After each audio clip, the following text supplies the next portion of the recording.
Each and every second of Ramzan very seriously और उसको valuable समझना। मैं तो सर लेक्चर में ये भी मिसाल देता हूँ कि फॉर एग्ज़ाम्पल किसी एक स्टैंडर्ड चार्टर्ड बैंक है, उसने या कोई इस्लामिक बैंक ले लेते हैं, ठीक है, उसने एक कोरंदाजी की और करोड़ों लोगों में से आपका नाम निकला और उन्होंने एक स्पेशल रिवॉर्ड रखा कि एक लकी कस्टमर हम साल में एक सिलेक्ट करेंगे जिसको हम जो अपना ट्रेजरी है उसकी ओपन एक्सेस दे देंगे for 1 minute and it's you. और आप आते हो, it's all media there, cameras, anchors सब आए हुए हैं, लोग हज़ारों की तादाद में हैं कि वो 1 मिनट में ये शख्स कितना पैसे इकट्ठे करेगा अपने लिए, और सामने गोल्ड भी है, कैश भी है, 1000 5000 के नोट सब पड़े हुए हैं। And you know they start, okay are you guys ready for the most exciting part of the year, और ये इनाम हमको देने जा रहे हैं। Okay 3 2 1 your time starts now. Just imagine वो शख्स अपना फ़ोन निकाले और किसी को कॉल मिला है कि हाँ क्या हाल है यार, ठीक मैं बैंक आया हुआ था, बस ज़रा चल बात करता हूँ तुझसे मैं। और फिर अपना इंस्टाग्राम खोले तो स्क्रॉल करे और फिर जाए उस ट्रेजरी में और 5000 का जो नोट का एक पैकेट है वो जेब में डाल के और बाहर आ जाए। What would people think about this person? कोई बेवकूफ़, तुझे इतनी बड़ी अपॉर्चुनिटी मिली थी यार, तू अपनी ज़िंदगी को सेटल कर सकता था, तू इतना माल इकट्ठा करता और उस मिनट के एक सेकंड को यूज़ करता, तेरी 7 नस्लें खाती है उसको, but you wasted it. Ramzan is above that कि एक सेकंड इतना कीमती है। अगर हम इसको सीरियसली जाने कि हम ट्रेजर्स इकट्ठे कर सकते हैं, हम अपनी सारी ज़िंदगी गुनाहों को बख्शवा सकते हैं, और हम अपने यानी सुबहानल्लाह हम में से कौन शख्स है जिससे दुआएं कबूल नहीं करवानी। रोज़ेदार की दुआ सिर्फ अफ्तारी के टाइम कबूल नहीं होती, जब से रोज़ा शुरू हुआ तब से लेके हम सहरी से पहले बस वो या तो अपना स्क्रोलिंग चल रही, सहरी का वेट हो रहा है, अम्मा जी सहरी पका रही हैं, हम तौबा इस्तग़फ़ार नहीं करते।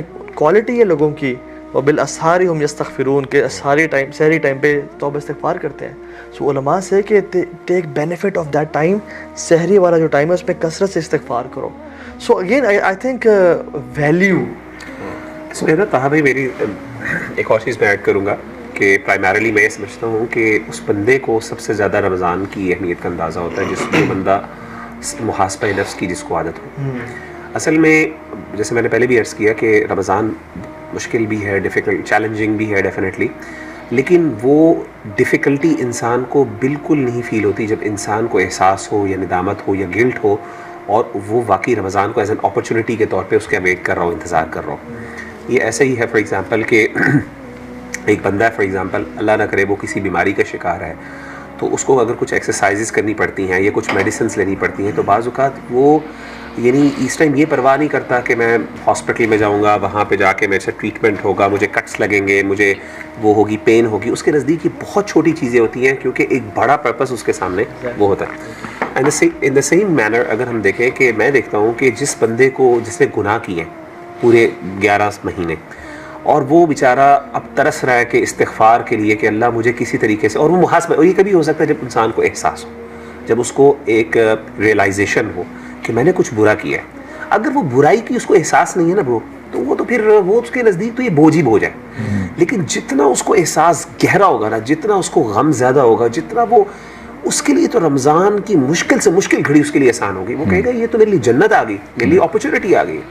तो अलकय्यिसु मन दान नफ्सहु व अमिल लिमा बअदल मौत। तो समझदार और अक्लमंद आदमी वो कौन है जो मुहासबा नफ्स करता है और फिर उस मुहासबा नफ्स के बदले में मौत के बाद वाले जो अमाल हैं उसकी तैयारी पहले कर लेता है। तो मैं समझता हूँ कि ये बहुत नज़र, तो मैं अपने भाइयों को मैं कोट भी आपसे शेयर करूँ। सलफ़ ये कहते थे कि जो रजब है ना वो बीज बोने का महीना है, शाबान जो है ये पानी देने का महीना है, और रमज़ान काश्तकारी करने का, काटने का महीना है। What we do is Ramzan से 1-2 दिन पहले सोचा यार रमज़ान आ रहा है, क्या करना है, ग्रॉसरी भी उस दिन कर ली, अच्छा ईद की शॉपिंग भी रमज़ान के आखिरी अशरे के लिए रख दी कि वहाँ उस टाइम कर लेंगे, पहले नहीं की रमज़ान से, हालांकि रमज़ान से पहले ईद शॉपिंग कर लें, ठीक है।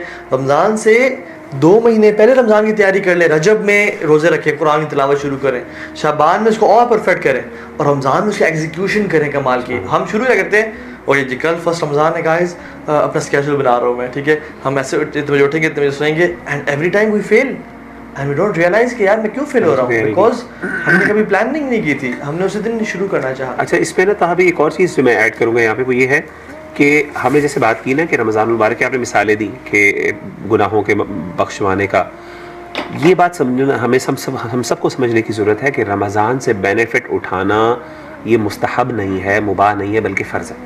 बिल्कुल फ़र्ज़ इसलिए है, फ़र्ज़ का मतलब ये होता है कि अगर आप नहीं करोगे तो आपको गुनाह मिलेगा। मुस्तहब ये होता है कि आप कर लो तो फ़ायदा है, ना करो तो कोई मसला नहीं। Majority of the people they believe कि रमज़ान से फ़ायदा उठाना बेसिकली मुस्तहब है, ये एक ऑप्शनल, एक वॉलंटरी एक्ट है। हदीस से कैसे साबित होता है कि ये फ़र्ज़ है?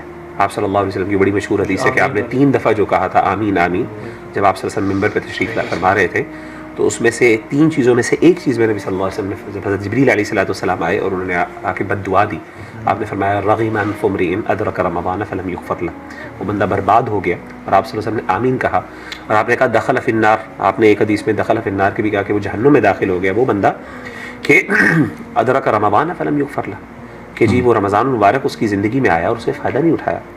तो ऐसा बंदा जो है अल्लाह माफ़ करे, ये मतलब इससे पता चला कि ये ऑप्शनल नहीं है, यानी रमज़ान आ रहा है तो आप पर फ़र्ज़ है कि आपने उससे फ़ायदा उठाना है, वरना बर्बाद और तबाह है।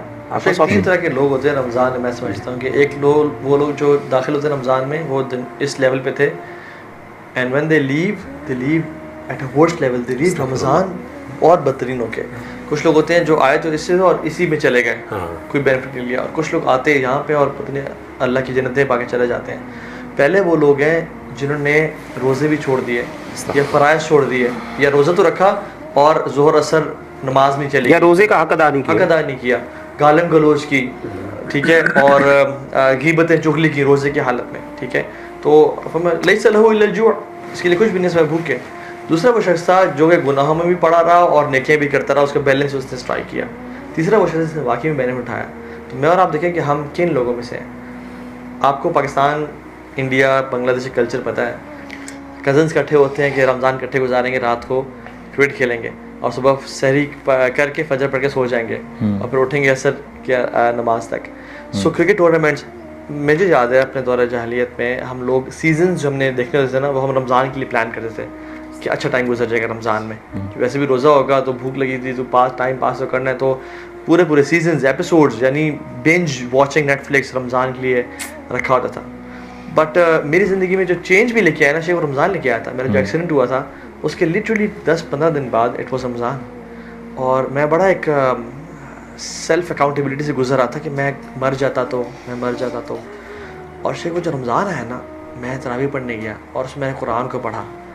अगर रमज़ान मेरे एक्सीडेंट के कुछ दिन बाद ना आता ना, तो प्रॉब्ली शायद मैं आज इस जगह पे ना होता। अल्लाह का प्लान ऐसा था कि रमज़ान आया और उसमें मैंने कुरान से अपने आप को जोड़ा, कुरान को पढ़ना शुरू किया तर्जुमे के साथ, और फिर इबादत और लेक्चर सुनना शुरू किए। एंड देन आई रियलाइज्ड कि यार उस महीने ने शेख चेंज किया।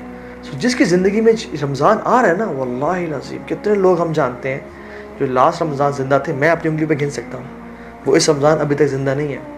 और एक खातून तो शेख पिछले रमज़ान में, रमज़ान अगले दिन था, उससे पहले उनकी वफ़ात हुई, एक दिन पहले, मगरिब से कुछ टाइम पहले उनकी वफ़ात हो गई थी। She never got Ramzan. और तलहा बिन उबैदुल्लाह ने जो ख्वाब देखा ना कि 2 सहाबी थे, एक बड़ा एफर्ट करते थे, एक बस ठीक थे, बट जो ठीक थे उनकी 1 साल बाद डेथ हुई, और जो एफर्ट थे उनकी शहादत हुई। 1 साल का उनको मौका जो 1 साल का मौका मिला, तो तलहा बिन उबैदुल्लाह ने देखा ख्वाब में कि वो पहले जा रहे हैं, जो आम फौत हुए हैं, जो शहीद है वो बाद में जा रहे हैं। कंफ्यूज होकर लगे मेरे पास, या रसूलल्लाह क्या चक्कर है? उन्होंने कहा तुमने रमज़ान काउंट नहीं किया। यानी ये बहुत बड़ी अपॉर्चुनिटी है, अल्लाह में एक और दे रहा है। तो